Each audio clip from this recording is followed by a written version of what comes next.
What is going on, Ranger fans and hockey fans? Welcome to another edition of 407 Rangers. It is your boy and host, Raymond Tapia. Make sure you leave a like, subscribe, and a comment, turn on notifications when I'm about to go live, upload highlights, or do a post for the community or things like that. Feel free to hop on the chat if you guys want, because I'm pretty sure no one is satisfied or happy with tonight's loss. I mean, the best way I can put it, it wasn't like the Rangers were outshot and then they weren't like physical or any of that. The LA Kings just made more goals, plain and simple. They probably out. I would say they outplayed the Rangers from the passing standpoint because they definitely were passing the puck way better than the New York Rangers tonight. And of course, Artemi Panarin's return to the Garden was tonight as well. And go figure, leave it to Panarin to actually gain an assist scoring at the Garden. I think that's got to be like the fifth or sixth player this year. Probably, I lost count if you ask me that that the Rangers have traded from, and then they somehow when they come back to the Garden they just gain a point or two. Like it just never fails with this team, man. So I'm not too mad about it. Not gonna be like, oh, this team sucks. Like, five in a row was definitely too much to ask for this team because, like I told y'all from the last segment, I was like, 50-50 about it. I was like, well, I have a little hope, but I'm not going to sit here and act like the Kings ain't good either because they definitely needed those 2 points tonight. So they had a much more meaningful game to play than the New York Rangers did because thanks to the Kings winning against the Rangers tonight at the Garden, that somehow keeps them in the mix of, I believe, the wild card spot of the playoffs, some shit like that. But the Sharks also lost their wild card spot last night when they lost to the Senators. So tonight's game for the Kings, like I said, was definitely an important one. I mean, it is unfortunate that Igor Shesterkin allowed those goals, but at the same time, I feel like there wasn't enough net front help for Igor Shesterkin because the problem with the Rangers tonight is they were trying to rely way too much on the goal line passing, which I get it. The slot passing was working for them these past couple of games, and that's how they got the 4 game winning streak going.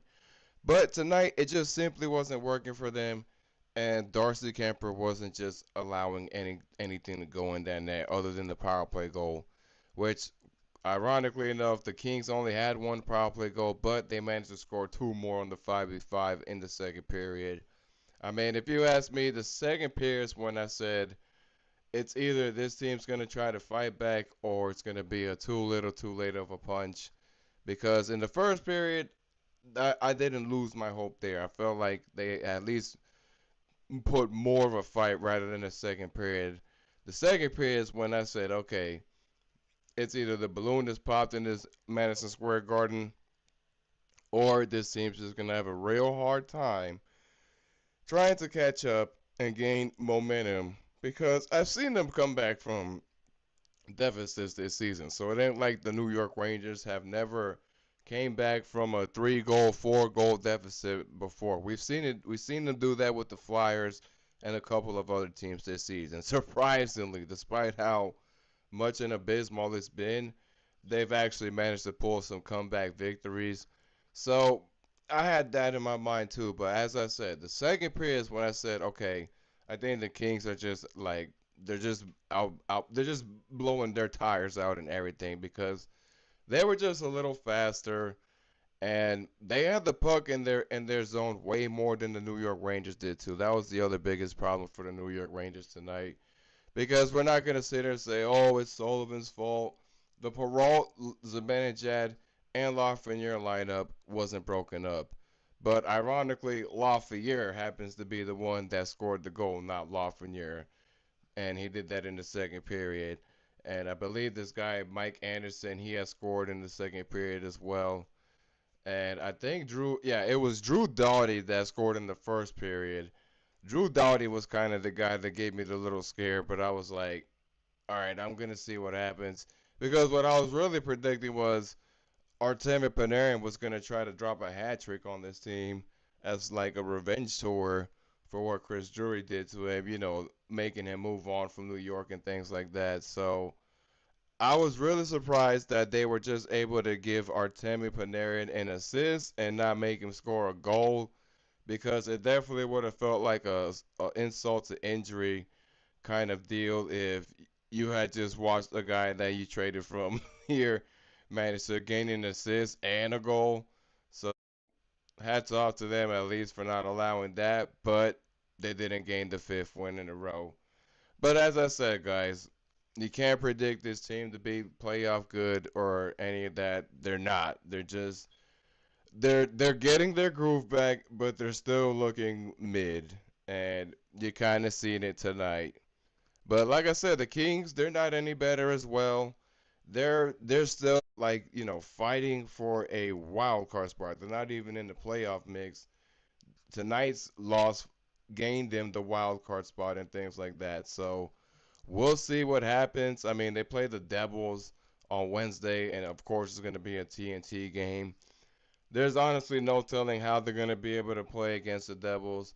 Right now, from what I'm seeing, they I think they're tied up with the Bruins. So I'm not too sure if the Bruins won the over. Yep, they won the overtime. So they're probably gonna be coming to the Garden hot, knowing that they just beat the Bruins in their home. So there's no telling how the New York Rangers are going to prepare for the New Jersey Devils, which I would love to see them win, even though Jack Hughes did get a gold medal for Team USA. We're not in the Olympics no more. We're back to NHL hockey, and it's back to the Battle of Hudson. And all I'm hoping is this team doesn't at least get swept by the Devils, because the last thing I need to hear is the Devil fans keep rubbing it in that, oh, even when we suck, they can still beat the Rangers. Like, I'd rather them be mad that they lost to the Rangers because they still have no business losing to us despite all their freaking shenanigans and problems they got going on in the front office over there. But anywho, I mean, I guess we'll talk about the game. We'll do the team stats and things like that. Let me see where the game is right here. Oh, here it is. So yeah, the Rangers, they were just outshot 26 to 22, and they were just outplayed a little physically with the hits 26 to 20. Face off wins, Kings had 21, the Rangers only had 3 more. And for your power play opportunities, they pretty much both had 2, and they happened to both gain a power play goal from it. The Rangers gained the power play goal in the third period, and if I'm not yeah, the Kings got the power play goal in the second period as well. So they were both evened out at 50%. Both had total penalties evened out at 2, and the minutes was evened out at 4. Block shot surprisingly was both evened out at 12. For your takeaways, the Kings just had one more with 5, and Rangers had 4. For the giveaways, the Rangers had 20, and the Kings had 14. So as y'all know, tonight was the return of Artemi Panarin, and of course, with every other player that's done a lot for this team with their milestones and things like that, they always put out the thank you video, well, like what they did with Chris Kreider and Jacob Trouba, Cabo Caco, and Filipino and guys like that. But right after that, the Kings just, like I said, they went straight to business. Drew Doughty did start off the game in the first period. Mike Anderson, and of course, the bread man himself, who started the playoff, had the assist on that play. So Artemi Panarin was just having the biggest smile on his face that he just scored on his former team. And of course, he watched Igor Shesterkin get a goal scored on him as well, because I'm pretty sure Artemi Panarin had that in his mind that I'm going to score on Igor Shesterkin, which he had plenty of attempts, but like I said, Igor Shesterkin didn't somehow allow, of all the players, Panarin to not score a goal, but everyone else had a chance. And in the second period, this is when things kind of like, it was just Kings hockey from here, because they were just, the momentum was all in their favor. Mikey Anderson hits the goal. Alex Laferriere and Quinn Byfield had the assist on that play in the second period. And the Rangers were down 2-0. And then, of course, it wasn't Alexis Lafreniere's turn today. It was Alex Lafreniere's turn today. So he scored another goal in the second period Ante's Kopitar, as y'all know, he's on his retirement tour. This is his final season. He had the assist on that play. Quentin Byfield had the second one on the game for him as well on that play in the power play goal. And from there, the Rangers were down 3 goals, nothing. I mean, surprisingly, they did not allow a Darcy Kemper shutout. Vincent Trocek did have the deflected goal off the Adam Fox shot. Mika Zibanejad had the assist on that play as well. And the Rangers did try to, get 2 more goals back, but I still feel like it was just too little too late. Because, like I said, Darcy Kemper, his save percentage was like 955 tonight, so he was just on top of his head today. And he was just not allowing anything to go in there other than that power play goal. And right after the power play goal from the Rangers, they did draw Igor out of the net and they added an extra attacker. However, it did not help because then Trevor Moore managed to get the easy empty netter. Alex Laferriere had his, I believe, second or third assist on that play as well. And from there, you just knew the game was just over right after the empty netter. I mean, you guys already know how it goes. When it comes to the empty net goals, those are just pretty much the daggers for any game, unless they somehow like score 3 goals in a row in 30 seconds or some crazy shit. But yeah, other than that, like I said, the Rangers were just simply outplayed, outshot just a little, and the passing effectiveness was there was a way better percentage on the LA's end. So, I mean, there's nothing more else I can say from here, guys. It is an unfortunate loss. Would have been nice to see them get another win at the Garden. But as I said, guys, we'll be lucky to see them give you 10 wins. So, for Wednesday will be the next home game. I believe they play the New Jersey Devils. I mean, listen, they beat us last time, so I would not be surprised if they beat us again. However, if the young guys play with more hunger and grit like they did the past couple of games, maybe, just a huge maybe, there's a possibility that they can probably give the Devils a fight, maybe a run for their money.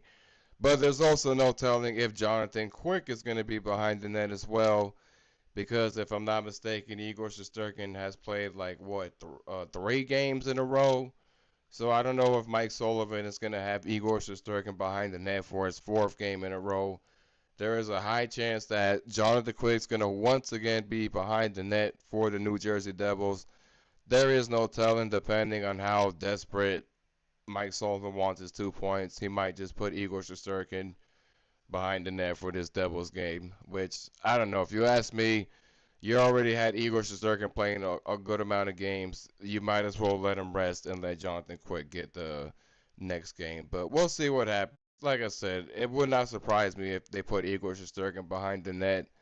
We'll see how it turns out. The only way they'll probably outplay Jack Hughes and everyone else, Dawson Mercer and Nico Hischier and Timo Meyer, is like I said, the young guys show up. And JT Miller, as I said, it's no surprise that now that he's back, we're back in schedule. So we'll see how it turns out. Hopefully, JT Miller plays with a little more effort instead of trying to drain the team out. Because it seemed like with his leadership, when the team's down, it's like everybody can be down. And that's what I'm sick of. And this is why I don't miss JT Miller, you know, being injured and the Rangers were just playing way better without him. Hopefully, Chris Drury is going to because the way it's looking for me, guys, I'm going to be so honest about JT Miller. If this continues with what he keeps bringing, and instead of being a good, impactful player rather than a bad one, it's going to be like a Jacob Trouba situation where, like, the contract's going to be too much, and this guy's going to have to go through a freaking final level master boss of a hassle just to be able to trade him out of here because at this point, the JT Miller project's just over. You had him here you guys originally drafted him. It didn't work out as much here, and it's just not working out for him here again. And bottom line, and that's why I said I would have no problem JT Miller moving on from the team. I would not care less if like JT Miller gets traded. It would not make me sad. It would not. No, it'll feel like another Jacob Trouba clone just left this team, and we're doing better off. So JT Miller just needs to step it up. It's like you won a gold medal for the Olympics. You were really good in the penalty kill for the United States. But as soon as you come back from your injury and you only gained one win since, it seemed like you haven't done anything else after that. So that's all I need from JT Miller. He needs to step it up. Oh, guys, I don't know. I just, like I said, I'm not mad at the loss. I just hope we don't get another back-to-back loss, because then, like I said, it's gonna feel like we're back to schedule. And I'm not trying to piggyback the schedule. I was just enjoying the games, and it's gonna suck that it feels like the 4-game winning streak was the only shed of light that we got out of this young core, and that's the last thing I want. I want this young core to keep playing. But we'll see how Mike Sullivan adjusts the lineup. Hopefully they play a little better. No telling who's behind the net for the Devils. It's probably Jacob Markstrom or Allen. We'll see what happens. But as always, y'all, thank y'all for watching.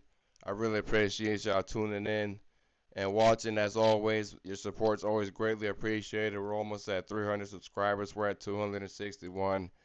And I'm always forever thankful for y'all making this channel grow. So I'm going to be 50-50 about the highlights because, like I said, it's just one goal. I mean, are you guys going to be really excited that I uploaded a clip for one goal?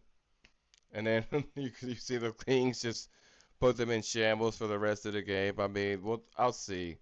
Because, like I said, it's one goal. I normally don't upload highlights if the Rangers only scored one goal, let alone they had a shutout. It's like, I'm not going to put you guys in more misery adding the opposing team highlights, and then you just be reminded that this team sucks more and more. Like, you guys don't deserve that kind of torture. But as always, y'all, thank y'all for watching. I'll keep y'all updated for Wednesday's game. And hit that like and subscribe. And let's go Rangers. Laba and Peralt for Calder. And I'll see y'all in the next one.